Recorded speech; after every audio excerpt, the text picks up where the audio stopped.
Welcome back to Hardwood Heroes. I'm Natalie LaFleur. And I'm Ty Carpenter. Another week is in writing, and it couldn't have been more storybook. Two star players face off in the Hocking, and we've seen young players step up as they chase TVC crowns. And one game sets the stage for a TVC Ohio title next week. But Natalie, I'm thinking we start off in the Hocking. Those Waterford boys have had a fascinating season so far. Yeah, two one-score wins last week, and they've had one player showing off in clutch time. And with that, we bring in Waterford reporter Eva Green to tell us more. Yeah, thanks, guys. This team has had a bumpy start so far.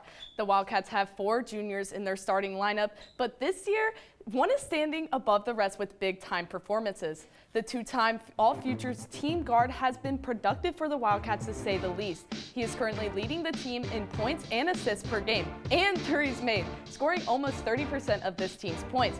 So there's no question as to who the Wildcats look for when they need a bucket. Pennick is warming up, so you know it's game time. Right off the bat, Jake Willick drops a dime from deep to start the scoring for the Tornadoes. Reese Lane got the ball rolling with this shot from beyond the arc.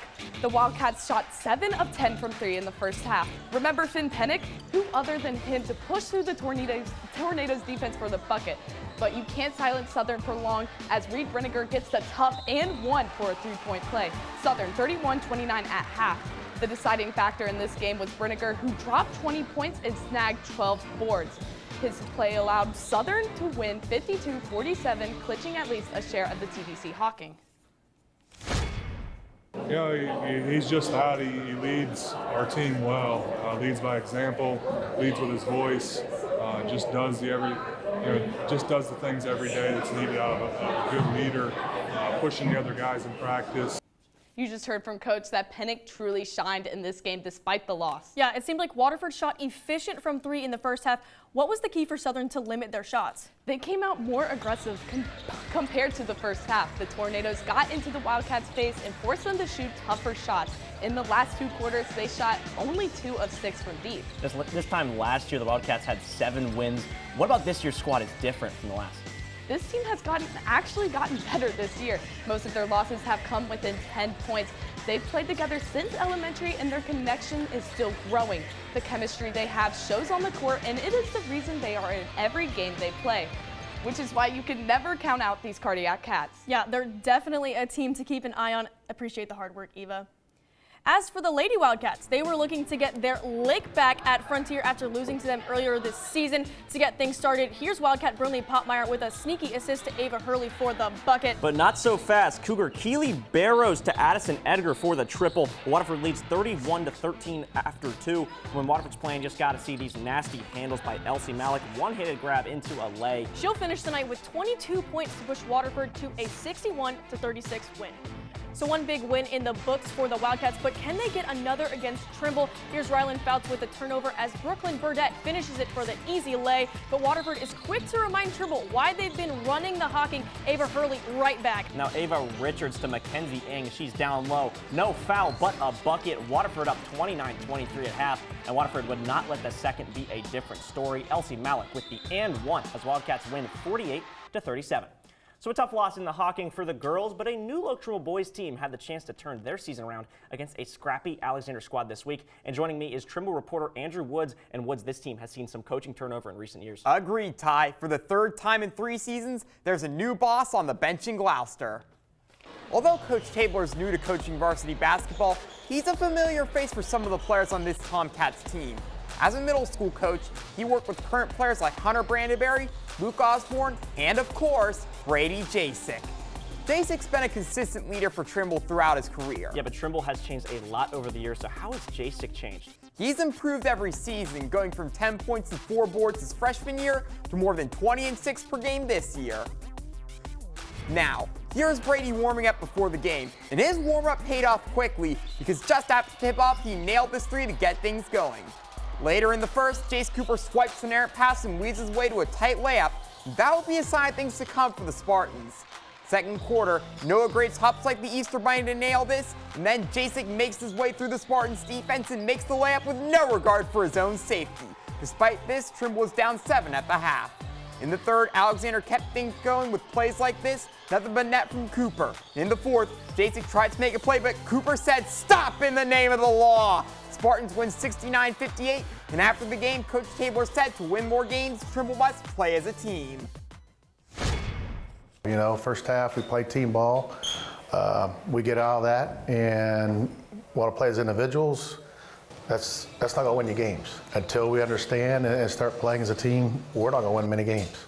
Although Trimble struggled with teamwork, strong team play from the Spartans helped Alexander get things done. Yeah, I couldn't agree more. I was at the game, and I saw how Jace Cooper and No Graves' teamwork helped the Spartans win. So why do you think Cooper and Graves work so well together? They simply complement each other. Graves is a paint monster who dropped 28 points, while Cooper was a playmaker who grabbed 5 blocks and 5 assists. So why couldn't Trimble stop them? It was their teamwork. Whenever Cooper couldn't get a shot, he gave it to Graves, who Cooper knew could use his size to win down low. It's hard to beat a dynamic duo like that, but Trimble could get back on track next week against Waterford. And that game went to OT earlier this year. Definitely want to watch out. Thanks, Woods.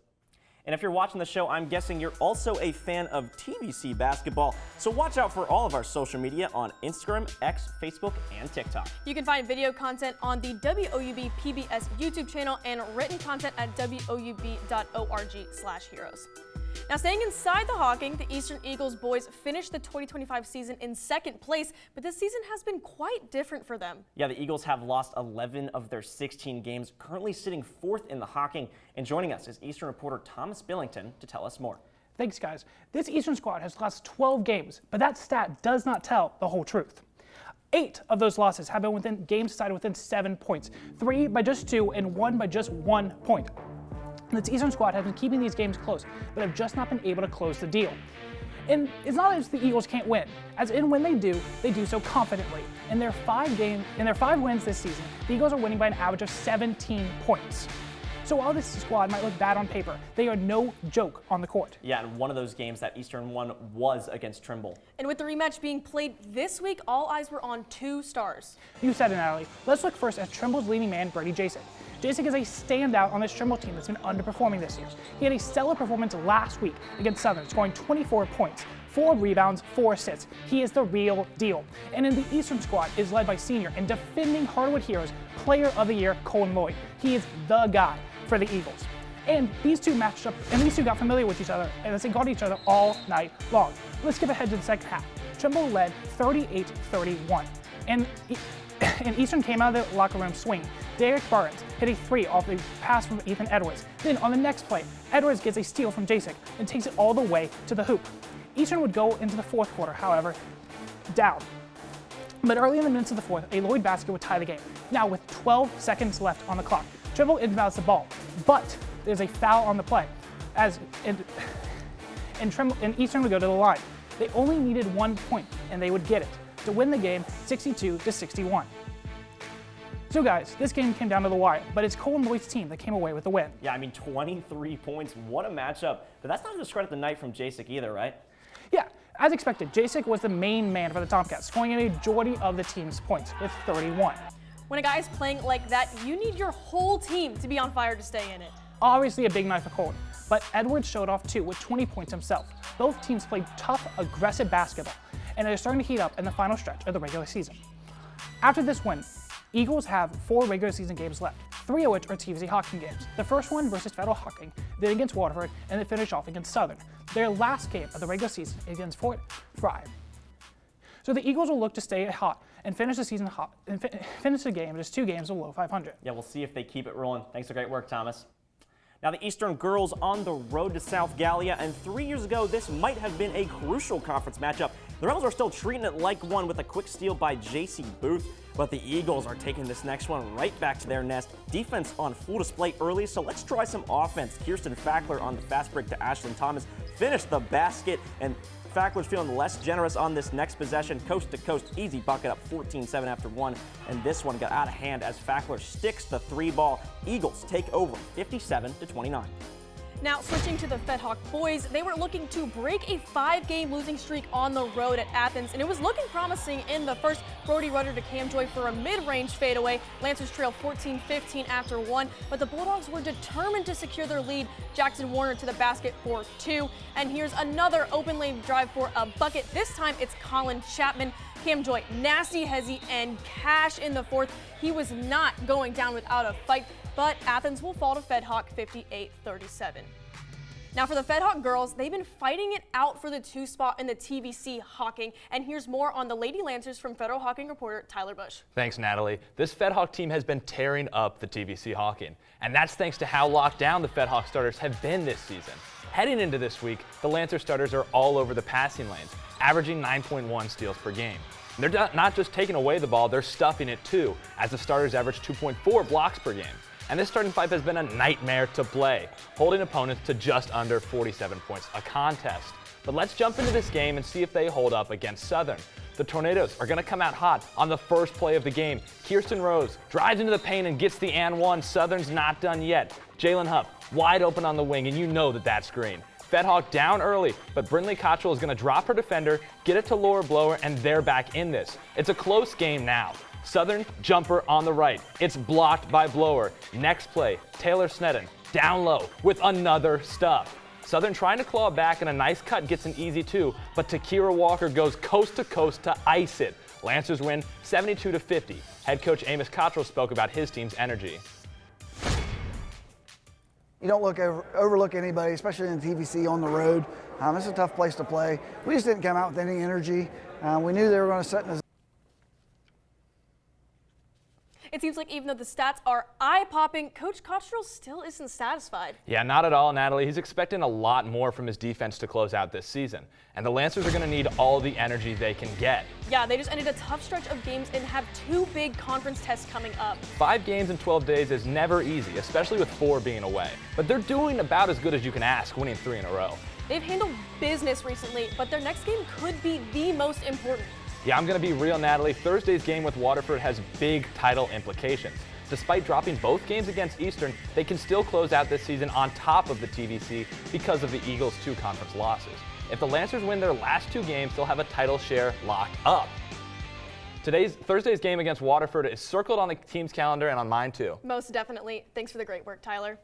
Well, speaking of the Fed Hawk girls, they're sitting at the top of the Hocking, but not comfortably. Waterford and Eastern are tied with them at 6 wins each. Trimble in the middle of the pack at 4th after a loss to Waterford this week, followed by Belpre and then Southern sitting at the bottom.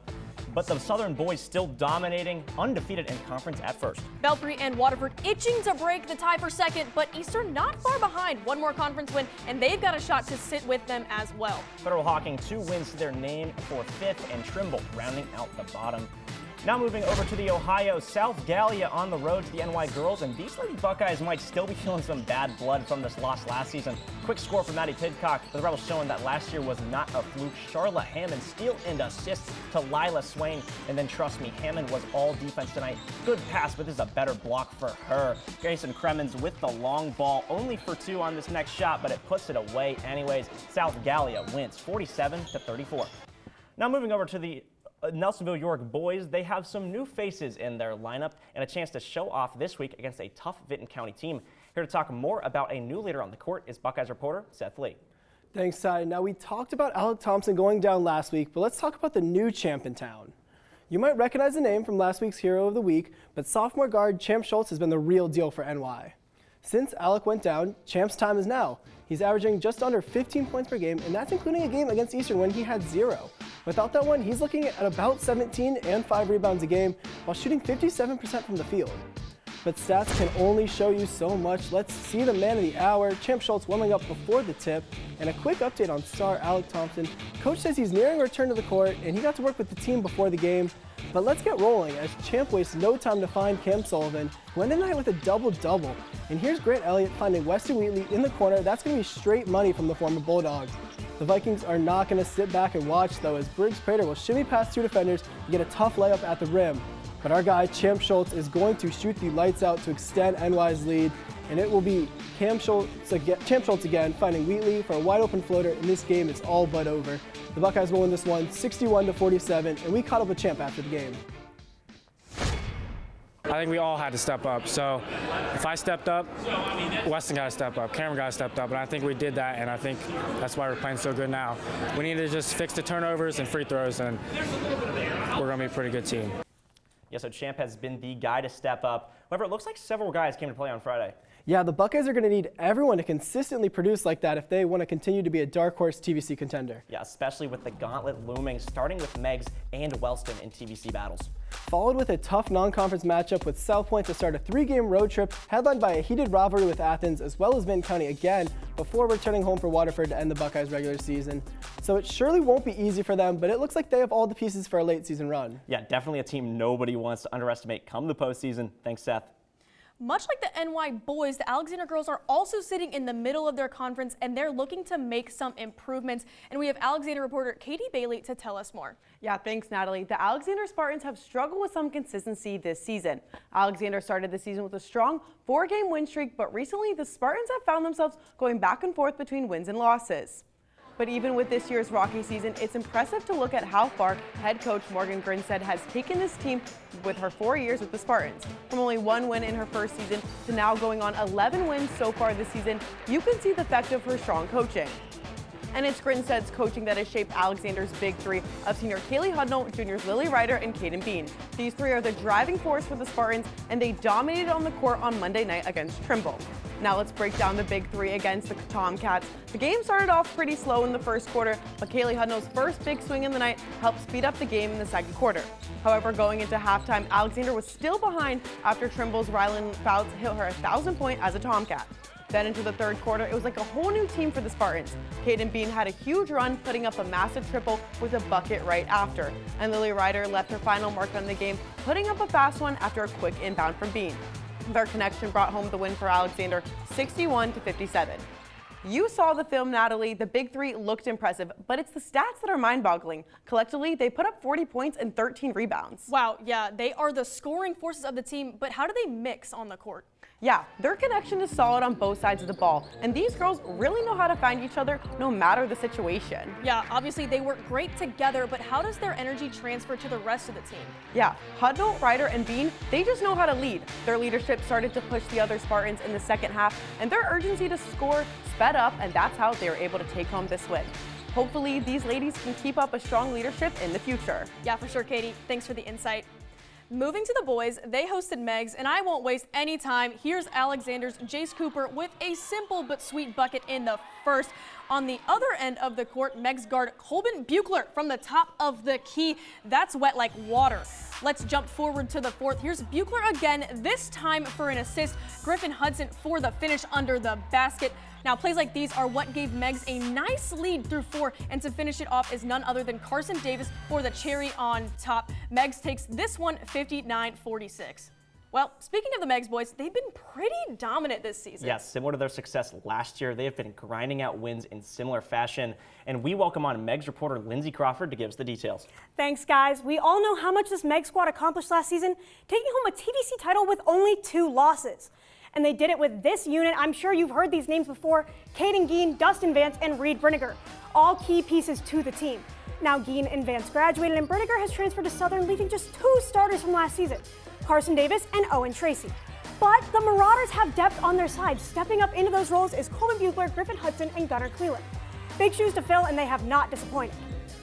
And with that lineup last year, Meigs clinched the 1 seed in this district. So far this year, the Marauders are 2-2 against potential playoff opponents, with their next obstacle, Fairfield Union, right behind them.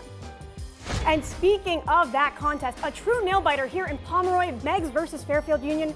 Kicking things off, the Falcons would strike first, but it wouldn't take long for the Marauders to find their groove. Carson Davis was big man on campus, hitting threes like these from around the arc while also being an absolute menace in the paint. He'd put up 25 points overall, 15 of those would come from the first half, and Meigs would head into the locker room leading by 6. Flash forward to the fourth, and the Marauders would face the ultimate test. Trevor Utzinger here with this shot would tie the game at 48. Buechler going 1 for 2 on the line to take back control.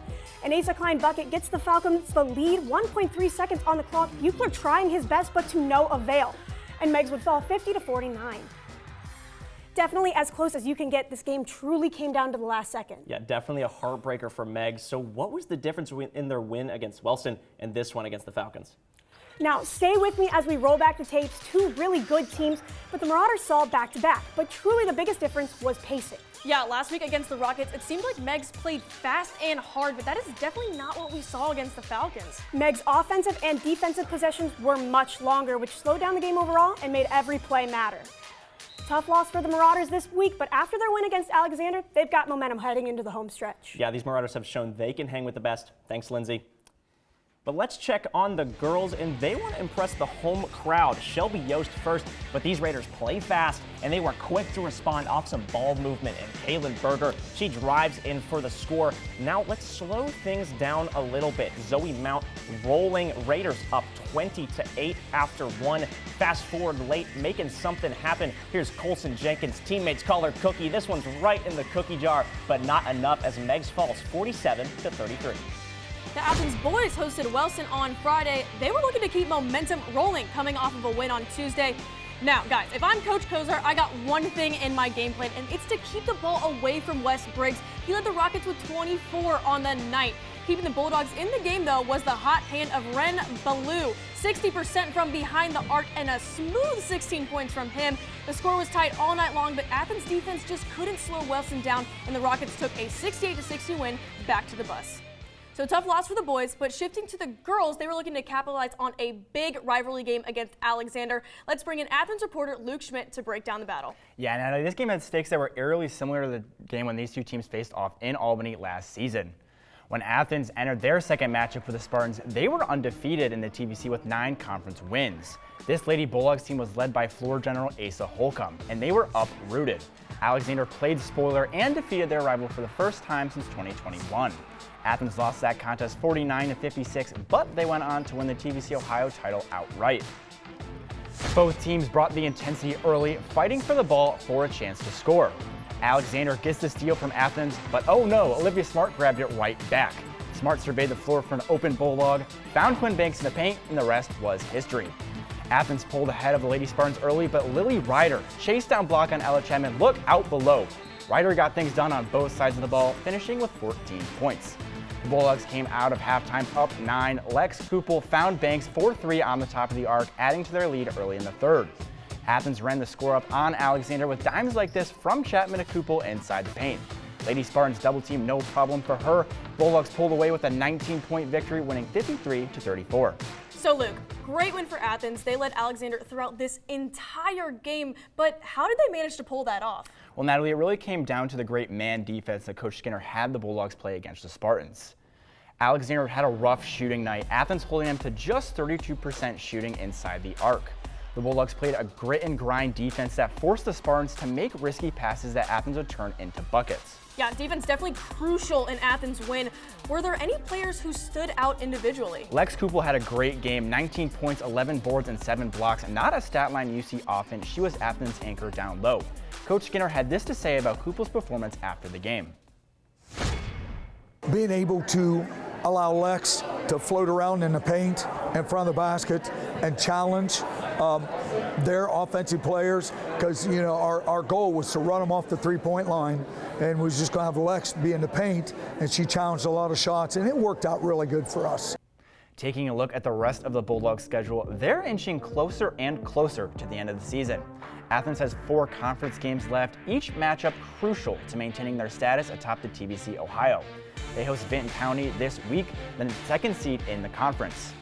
The Vikings stand in the way of the Bulldog shot at earning their 3rd straight TVC title. Natalie, it should be a great game in the Plains this week. Definitely looking forward to watching that one. Thanks, Luke. Now, the VC girls are also still in contention for the TVC Ohio, but I'm going to pass this one off to Ty. Yeah, Natalie, the Lady Vikings sat at 2nd heading into a game against NY with Athens still on the calendar. And joining me to tell us all about it is Vinton County reporter Ella Hughes. Thanks, Ty. Big games coming up, and this team really needs a big performance from their offense to win.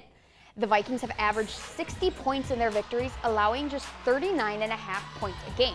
Seniors Kylie Smith and Emma Leeming have helped this young team find their groove. For an offense that is lights out when they're clicking, they've had minor setbacks. In each of their losses, they've scored less than 40 points. And for a young team, strong offense is crucial to success. So let's see if the Vikings can get rolling against their conference opponent, Nelsonville York. VC was able to start off strong, knocking down shot after shot. They would end up the first by 18. NY was without their star Maddie Pidcock, and they faced some offensive struggles. Senior Emma Leeming was able to move the ball down low, banking in contested shots for VC, and the Viking defense was stifling, and their offensive production increased as a result. They would end the half up 35-10. NY would get some ball movement, scoring more in the third quarter, trying to close in on the Vikings. But sophomore Olive Booth was money from 3, banking in all 4 of her attempts for her team-high 12 points. Vinton County would walk away with the win 64-21, and Emma Leeming is already looking forward to next week.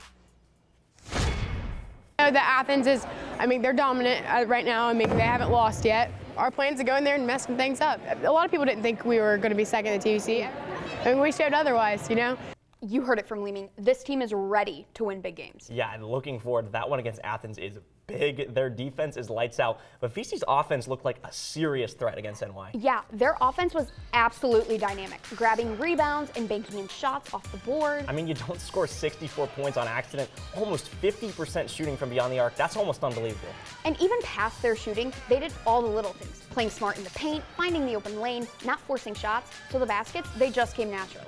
And if they put all of those pieces together again next week, the Ohio could get really interesting. Yeah, after a game like that, Athens has to watch out. Thanks, Ella. Now, as for the boys, they hosted the New Hope Statesmen for a non-con matchup. Here's New Hope's Nate Ames setting the tone, drop back 3, money. But asked and answered, VC's Josh Montgomery with a triple of his own, 35-25 Statesmen at half. Poor communication proved costly for the Vikings, and New Hope's Seth Lice capitalized. Here's Montgomery again trying to force a comeback for the Vikings, but despite his 24 points, he couldn't carry VC to a win. One final effort from the Vikings, and that's game. New Hope wins this one 65-57. Now that was a non-conference game, so it didn't affect these standings. Meigs sits pretty at the top, but Wellston, how about 1,000 points for West Briggs? They're right behind it too. Yeah, VC at third ahead of NY despite their loss, followed by River Valley and then Athens and Alexander at the bottom. Speaking of those two, Athens girls at the top after a win over the Lady Spartans, but they still got VC on the schedule and they're right behind them in second. River Valley staying in the mix at third, followed by the Lady Spartans at fourth, NY sticks at fifth, Meigs and Wellston rounding out the bottom. But how about the Golden Rockets picking up their first win of the season? So you got the Ohio standings, and Natalie, 2 players really stood out in the conference this week. Yeah, no surprise that our heroes of the week are both sitting at the top of that division. Let's start with the girls, though. It's from Athens. Lex Kupel takes the cake this week. She was stuffing the Spartans, racked up 7 blocks, not to mention 19 points and 11 rebounds. Guys, I don't know if you caught on yet, but that's a double-double from number 13. With performances like this, it's no wonder the Bulldogs are undefeated in conference play. And now for our boys hero of the week, well, he's also at the top of this conference. Of course, it's Carson Davis. He's been on a roll recently. And against Alexander, count them, 27 points, 8 rebounds, 2 blocks, and 3 steals. What can't he do? And that's with him leaving the game early. But I guess when you're up so much after the night he had, you let the guy take a breather. And when you've had games like these, I think you've more than earned it. Putting together these nights, knowing that just one slip-up could mean losing a lead in the TVC Ohio.